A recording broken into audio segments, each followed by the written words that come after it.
Welcome to the Mississippi State Conference NAACP annual convention. I'm Charles Taylor, your co-political action chair from Jackson, Mississippi.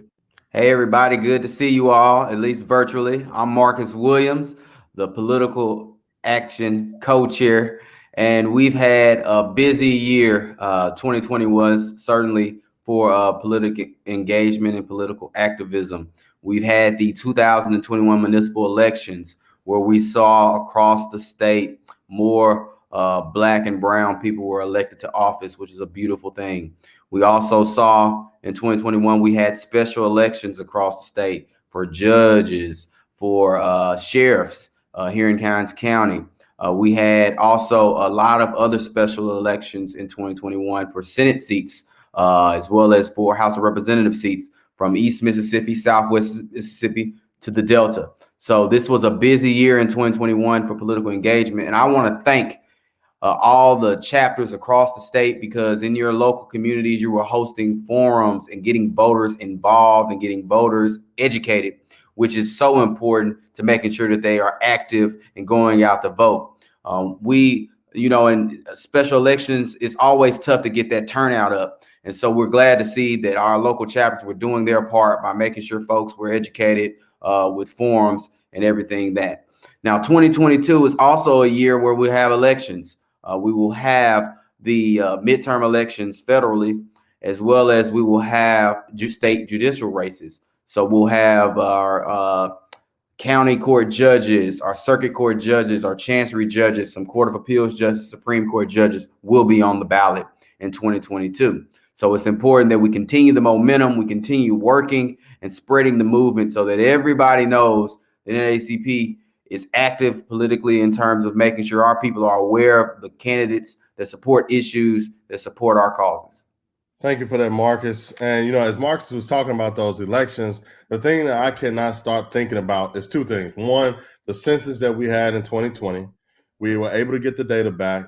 We saw that there was a population shifts in Mississippi where, there was population decrease in the Mississippi Delta. There were population increases in places like DeSoto County. But what does that really mean? What it means is what we always have to do right after the census, and that is redistrict, redistrict, and redistrict. And this is going to be extremely important because it's not just important for people to go out to exercise their right to vote, but it's also important that we have fair maps that allows for those individuals to be able to be represented by people who look like the folks in those districts. So what does that look like for the NAACP? It looks like being able to be involved. Many of us were involved in the beginning of the redistricting process when they had the public hearings. We have to stay involved as your counties, your municipalities, the state legislators try to propose maps. We need to make sure that they're fair. How do we do that? We do that by showing up. And we show up, we make sure, and we look at those maps. You all know your area better than anyone else. So when we see a map and we say, wait a minute, we got a town that's 50% Black, but you're only trying to draw districts where, only a third of those districts could be represented by a majority Black folk. Well, we know things like that is not right. So we have to do everything we can to combat gerrymandering. And the thing about it is that if you stay involved as you are, we will be able to have great maps. As we talk about a lot, Mississippi has more Black elected officials than any other state in the country. And it's not just because we have Black people. This is because individuals like Collis Watkins and Carol Rose and Henry Kersey and Aaron Henry and many others who were intimately involved in the NAACP ensured that these maps were drawn justly. And as they are still, some of those individuals have left us, you still have folks that are here fighting. Some of the names that I mentioned are still fighting in this redistricting cycle. So we got to get out there and we support them as we know that we always have. And once again, as Marcus said, thank y'all so much for everything that you've done. And we really appreciate what has happened politically and for the year 2020, as well as the year 2021. This could not have happened. The successes that we've had and the continued success that we will have, the NAACP Mississippi State Conference will be paramount to that. Absolutely. And looking forward, After redistricting, we'll have 2023 statewide elections that include our district attorneys. It'll include our representatives, our senators. So we have to be on the ground fighting for that, as Charles said. And I'm going to now turn it to Tevin Brown, our digital organizer. And today we want to talk to you about how you can use your voice to impact policy that is affecting Mississippians across the state. We just had a special elections across the state. We had an election here in Hinds County around the sheriff election. And we're seeing that in these local elections that our communities are important and our community voices are important. And we need our community voices to ensure that we elect good leaders who are making decisions that impact us every day. And, we have seen across the state, and we've had forums. We've had forums in East Mississippi. We've had forums in Southwest Mississippi, the Mississippi Delta, and here in Hinds County, that people are really wanting to get involved and people really wanting to hear their voices heard. And so what we have to do is to build off of that. As you know, that election days come once a year, mainly. And so yesterday we voted and we got results, and we do have some runoffs across the state, but there's some things that we can do in the meantime to ensure that our voices are heard and that we can have a say and that we are at the table when policies are made.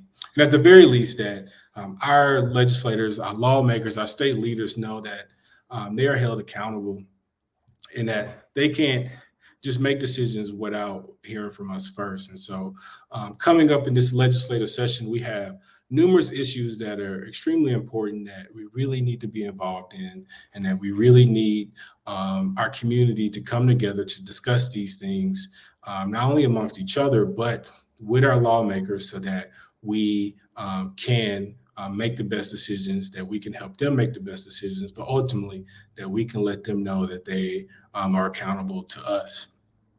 And so what I'll do is I'll go through some of those issues because they're really important. And some of those issues, as soon as January, we'll see. And so those issues are income tax elimination, individual income tax elimination. As you may have seen, as you may have heard, that our governor, the Speaker of the House, has been proposing to eliminate the individual state income tax. And this is a problem because this is going to take away a lot of money from really important infrastructure issues that our state needs. And so that's money from education, that's money from our roads, that's money that our state could be using to invest in our communities to create a better home for us all. And, one of the reasons they're proposing is that this could help the state, this could bring in businesses, this can put more money in the people's pockets. And we know that simply is false. We know that this is just another tactic for them to help their wealthy friends out. We know that this is something that is not in the best interest of Mississippians. The American Rescue Plan is an historic opportunity for us to really invest into our local communities. We have opportunities to fund public health measures to combat the ongoing pandemic, which we have seen has largely impacted community colors, not only from a health standpoint, from an economic standpoint. With the American Rescue Plan, we also see that this is an opportunity for us to invest in essential workers and those who are working traditionally low-paying jobs, where we have an opportunity to increase pay and increase the minimum amount of money that they're making. We also have an opportunity to invest in local infrastructure, whether that's water, sewer, or broadband. And as we, march forward into the digital age, we're seeing that things like broadband are a necessity, not only for our young people who are learning in classrooms where digital or laptops is becoming an essential resource for them, but also workers who are having to work from home. And so this is something that we really see that is becoming the new frontier. Last month, we saw at NBLS where a group talked about how broadband internet in rural areas is becoming similar to electricity. and how important it is for the growth of our rural areas. And so with these American Rescue Plan funds, we really do have an opportunity to invest into our local communities. Medicaid expansion is also something that is coming up. This is really essential because we're seeing the disparities in our healthcare system and the impact that it can have. With the pandemic, it became very clear in the early set that this was impacting our communities of color, people who historically have dealt with disparities in access to healthcare, affordable healthcare, and having Medicaid expansion would not only provide a boost to hundreds of thousands of people to have access to affordable healthcare, but it's also something that can create jobs in our healthcare system and also provide much needed relief for our rural hospitals so that people don't have to drive miles to get affordable healthcare or even just healthcare at all, where they can have healthcare in their own community. If you're wondering how you can get involved, there are a few ways that you can get involved. You can get involved through joining a local branch.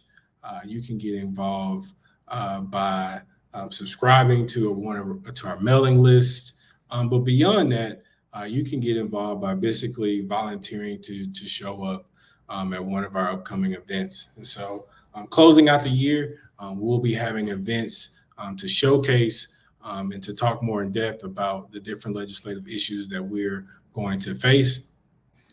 And we need people there, and we need people to volunteer and to be ready to help us during the next legislative session, because things will be moving fast, and as these issues come up, we will need people to organize in their communities and to make phone calls to legislators and to send letters to our legislators and to send emails to our legislators. And so we need people to volunteer to do that.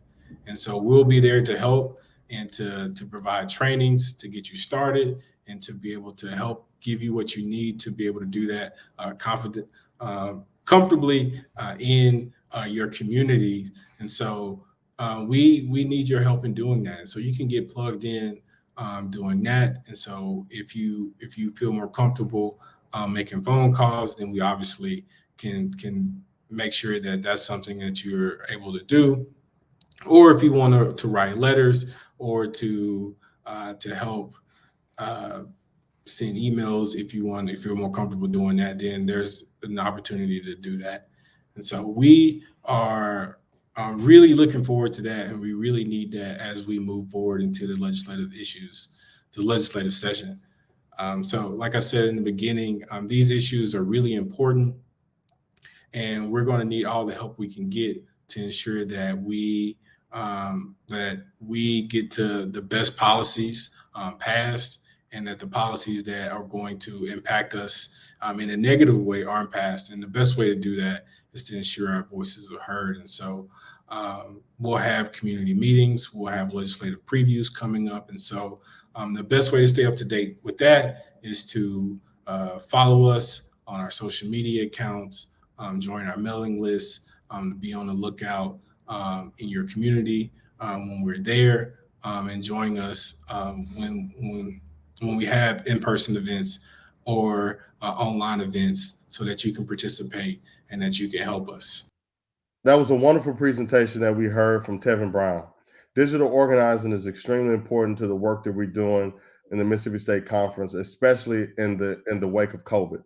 Now I want to turn it over to Kyra Roby, who is a policy analyst with One Voice. And as you know, One Voice is a sister organization to the Mississippi State Conference.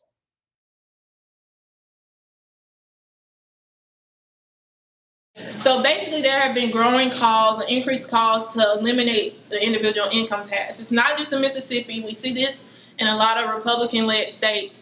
And we definitely hear growing calls after there are recessions, because we have this influx of money. Again, the federal government is contributing $11 billion to the state economy. So now it's like, well, this is a good time for us to cut this tax. Like, nobody might not know, those kind of things. And so we have been advocating against it. But one of the main things that we have to do is not only educating the community, but educating lawmakers about it. and why it's a bad idea. And so we saw this particular proposal within a 300-page tax bill. It was House Bill 1439. It included increases to the state sales tax, which some of that was good because we want to see a broadening of the state sales tax, so you're collecting taxes from different groups. But an increase in the state's general sales tax, for instance, would be something that's bad because we already have one of the highest sales tax rates in the nation, and we see how that impacts people of color, families of color. We also saw within that bill a proposal to reduce the grocery tax, which is technically a good tax policy. It's something that would make our tax system more equitable, but within the scope of eliminating the individual income tax, the data basically showed that it would be like pretty much no benefit at all for them to eliminate the grocery tax on these same communities. So that was part of it, just to say that even though some of these tax bills had some good stuff in them, because we're trying to eliminate the individual income tax, it all would have canceled out and it just still would have been a bad proposal. And this is something that we'll continue to fight within the next legislative session. But basically what the data showed us is that the impact of eliminating the state individual income tax would basically mean that for all Mississippians across all income groups, the amount of taxes paid would have decreased for all groups.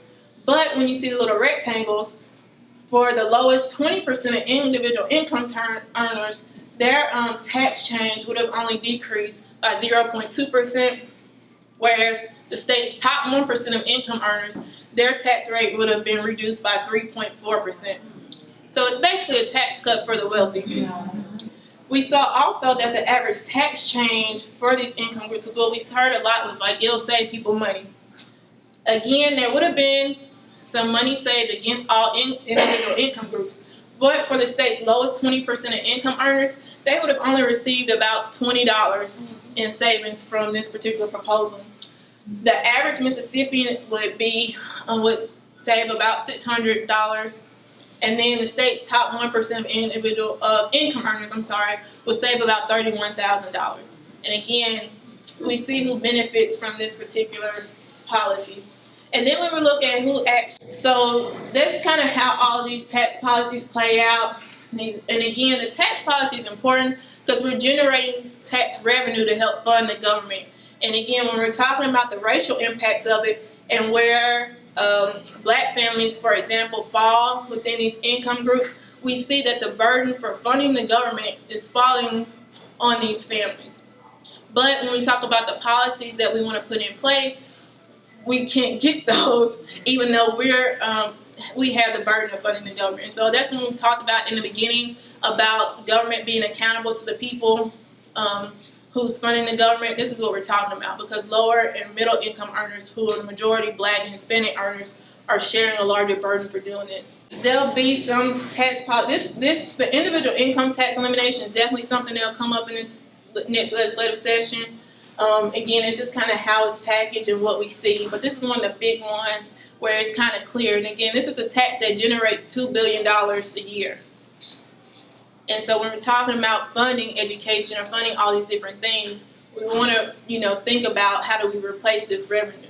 And so this is what I just said. So the impact of individual income tax would have resulted in tax cut for 72% of the state's wealthiest 20% of income earners. In comparison, only 28% of the state's lowest 80% would have benefited from the cut. The state's highest income group, on average, would have received an estimated $31,400 in tax cuts. The lowest income earners would have saved about $20, which is approximately the cost of 3 high school football tickets. This is the next to the last slide. So this is an example of a tax policy that would help lower and middle income earners. So this is the earned income tax credit. So this is going to be something that we promote and something that groups promoted in response to the individual income tax elimination, which is a good tax policy. So these are basically tax credits that benefit low to moderate income working families by reducing their personal income tax liability. There's already a federal earned income tax credit, but we're trying to get the state to promote its own state earned income tax credit so that we can help put money back into the hands or pockets of lower and middle income families.